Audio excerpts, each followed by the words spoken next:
Para sa kinabukasan. All around ka nga pala, no? Magandang araw po sa inyo mga amigo. Kumusta po ang lahat? Hapon na po dito sa atin. At kita nyo po, mainit pa.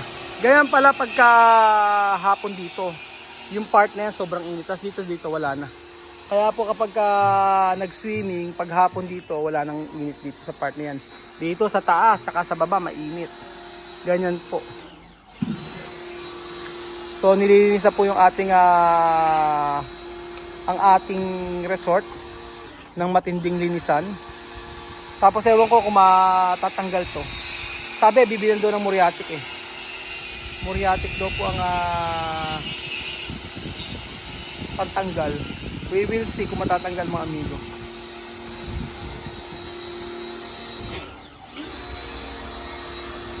Sa Shopee, sa Shopee ata nakakabili niyan eh, no? Shopee? Yan po kay Sir Roy. Dyan, magkano ganyan? Mura lang po, ate 3 lang po. 3,000, oh. Linis talaga lahat yan, ano? Ako, pati puputi ka, tatang. Yan ginagamit mo sa sakyan mo? Sa sakyan mo? Alam mo po ako sa sakyan. Alam ba sakyan? Pero may naman sakyan yan. Sa sakyan mainam. Ako, may ang puso. Lalo na sa mga ilalim kasi malakas po. Malakas ang pressure? Oo. Eto ba, matatanggal to? Try po natin. Try natin. Pag hindi natanggal, Balitan natin. bagbagan natin. Patay tayo dyan. Yari. Kapag hindi daw natanggal sa muriatic to, tanggalin. Sayang. Hindi kasi nilang iningatan eh. Na? Hayaan magkakaroon kayo ng sakyan. Not now but soon. At least may kolong-kolong ka. Ayun. Tatlong kolong-kolong mo. O yun lang. Tatlong kolong-kolong.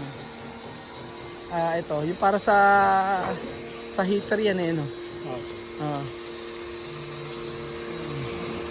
Para sa heater. Thank you. Titingnan natin yung sa heater. Kinakabit nila yung sa heater eh.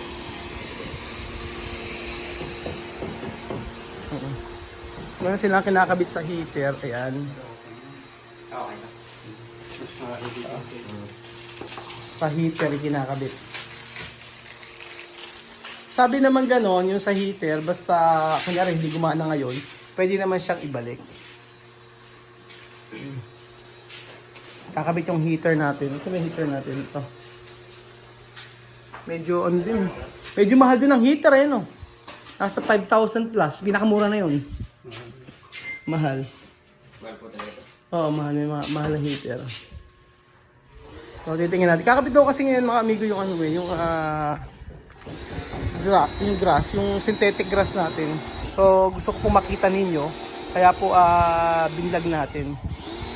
Titingnan nyo, ang laki ng pagbabago. Pagka inilagay yung synthetic grass.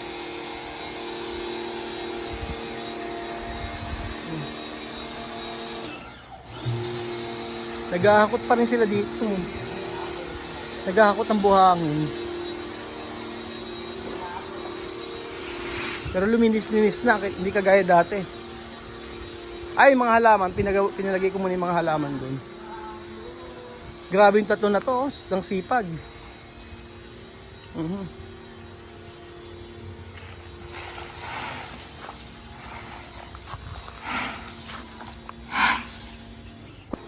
So for the meantime, yung mga halaman doon ko muna pinilagay. Pero ito, ano yan, dito talaga yan. Yung tatlo na yan. Diyan talaga yung halaman na yan. So abangan nyo pa mga amigo, pagka inilagay namin yung synthetic grass.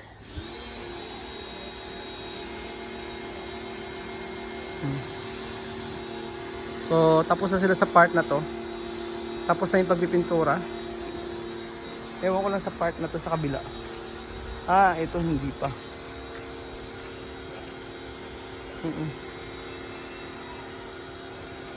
Hindi pa napinturahan to.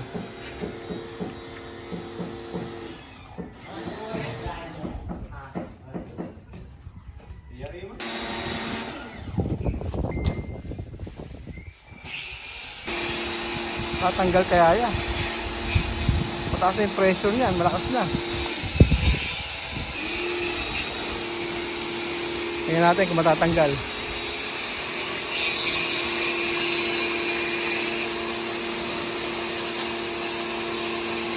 Lakas ang pressure ano?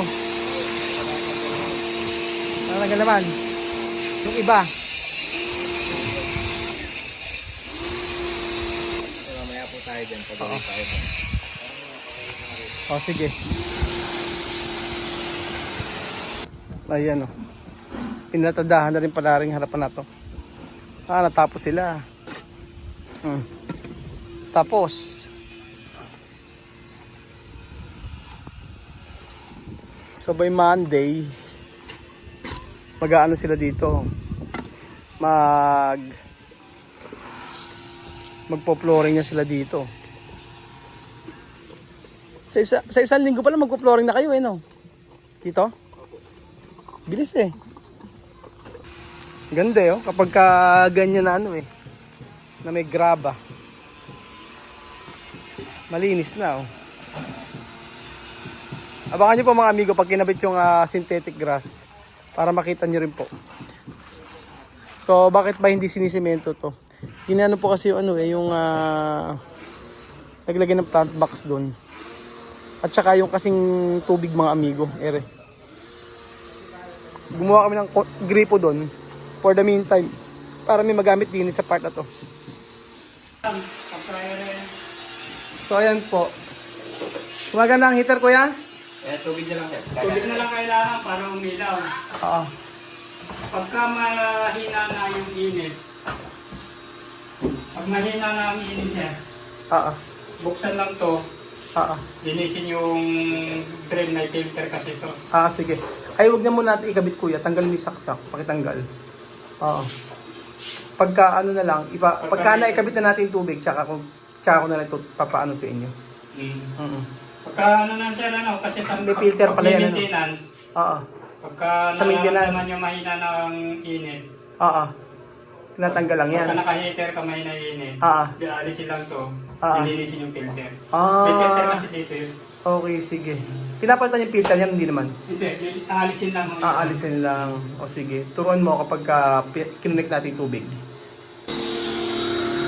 Natanggal? Hindi. Natanggal? Tingnan natin. Iba natanggal. Ayan.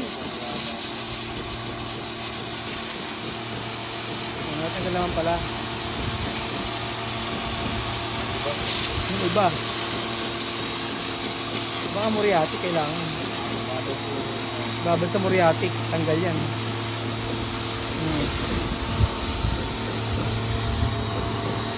Para magandang tingnan.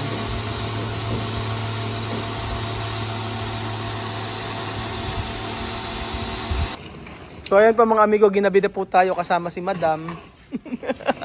Pasensya na. At ito na po yung synthetic grass mga amigo na ikinabit. At di ba napakaganda? So ganyan po siya mga amigo. Yung isa hindi pa namin nailalatag, yan pa lang po. Ayan. Yan pa lang po yung namin nailalatag. Tapos, yan. Yung loob hindi pa po maayos masyado Pero at least nakita natin na maganda ang kinalabasan ng ating resort kapag meron pong synthetic grass. Di natin kailangan mag-maintenance na mahirap ang maintenance ng Bermuda. So mas gusto natin yung ganito.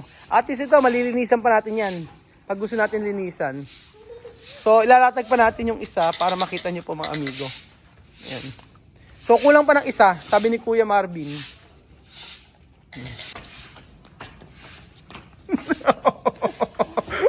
Para sa kinabukasan. All around ka nga pala, no? Para sa kinaunan ng Pilipinas. Grabe, kinulang pa, no? Isa pa po ang kulang mga amigo para po makumpleto natin yung ating synthetic grass.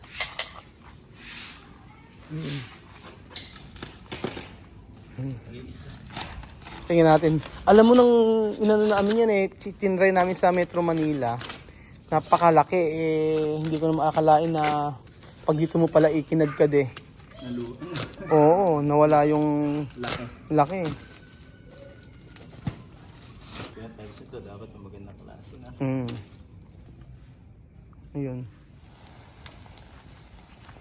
Nung inilatag namin yan, napakahaba ka ako, kasi nakakoy dalawa. Doon pala, hindi ka. Hanggang dyan lang pala isa eh, oh. Isa lang pala kasya eh. Oh. May sobrang konti. Konti lang siya. Hindi pa ito sumadsad din sa dudugtungan. So, kailangan dalawa.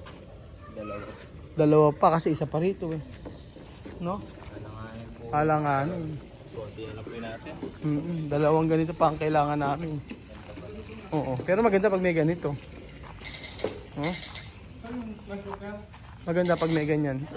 So ayan po mga amigo. Kagabi po eh hindi na namin natapos yung sa may synthetic grass.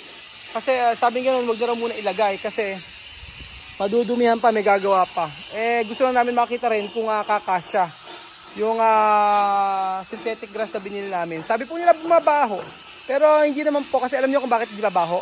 Kasi yung tubig po niyan pagka hindi naman po siya nai-stack dito. So dire-diretso po yung tubig doon ano po siya. Ganun po. Lahat ng tubig po dito dire-diretso po yan hanggang doon. So kailangan pa po namin ng dalawang synthetic grass para po sa resort. At kasi mas maganda rin niyo po ang laki ng difference kapag tiles ang ginamit. Imagine niyo, puro tiles yung ginamit dito. Tapos lahat dito grass. O para kayo naka-bermuda lang mga amigo. Diba? Para sa akin mas maganda. And then matagal din tong masira kasi nung sa Equatorial Guinea yung ganyan namin, ubod ng tagal na, buo pa din naman. Tapos ayan. Ito ay lalagyan natin yan ng glass. Oo. Tempered glass po yan para magiging parang house ano yan. House glass po mga amigo. So, unti-unti po mga kababayan ko ay matatapos na po yung ating resort. So, wag po kayong bibitiw. Abangan nyo po ang house reveal para po sa pamilya ni Tia Celsa.